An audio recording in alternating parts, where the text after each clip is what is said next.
And that's where we think the future will go.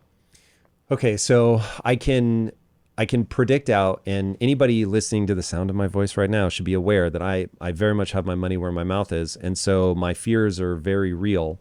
Um, the prediction that I will make is that AI will make things better for the masses in ways we just cannot fathom, and it will be absolutely incredible. But it does not care about the individual at all. And so while the consumer will win, I'll be very interested to see what happens to people building businesses because they will just come and go. They will get disrupted so fast that it will begin to ask a new question of entrepreneurs, which is, can you dedicate your life's energy to something you know will be obliterated in 3 years? Interesting, like the sand art in India. Yeah. Right. Wow, Jesus, you just, Yeah. that hurts. Yeah. Well, no, but it's interesting. It's really, it's truly letting go. It's non-attachment. So one of the underlying principles of an exponential organization, you and I talked about this when we did our early podcasts on abundance or bold or futures faster, is the 6 Ds of an exponential, right? When you digitize any product or service, and every single product and service is or will be digitized. And if you're a CEO running a company where your services are not digitized, you're in trouble because someone else is going to do it to you. In the early days, the growth of that product or service is deceptively slow. It's like the first digital cameras that were 0.01 megapixels. The next year was 0.02, then 0.04. All looked like zero. It was deceptive. Everyone ignored it. 20 doublings, it's a million times better. 30 doublings, it's a billion times better. Jesus. And Kodak's out of business. All right. So we go from digitized to deceptive to disruptive. And what happens? You dematerialize, demonetize, and democratize. So dematerialization is we don't carry Kodak cameras or film around anymore. They're an app on your phone. Right?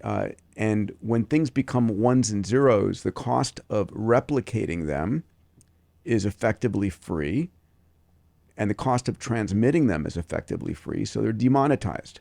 I can send my digitized whatever around the world to 1 billion people for free, and then it's democratized. Everyone has access to it. So yes, we are heading towards this massive world of abundance, right? Where the best education, the best healthcare, is provided by an AI effectively for the cost of electricity, right? So it's going towards zero.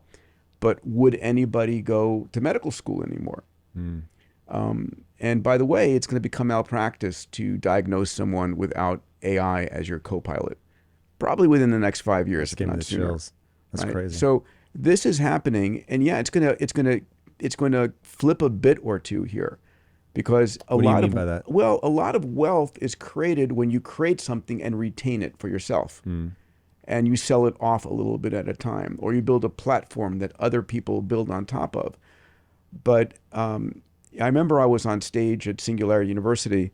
I had Astro Teller, who was heading Google's Moonshot Factory, and Steve Jurvetson on the board of Tesla and SpaceX. He's one of the top venture capitalists. So we're talking about a future in which AI is able to iterate on hardware and software so rapidly that if you announce a new product or a service, someone else has cracked it, replicated it, and provided a better version of it, minutes later.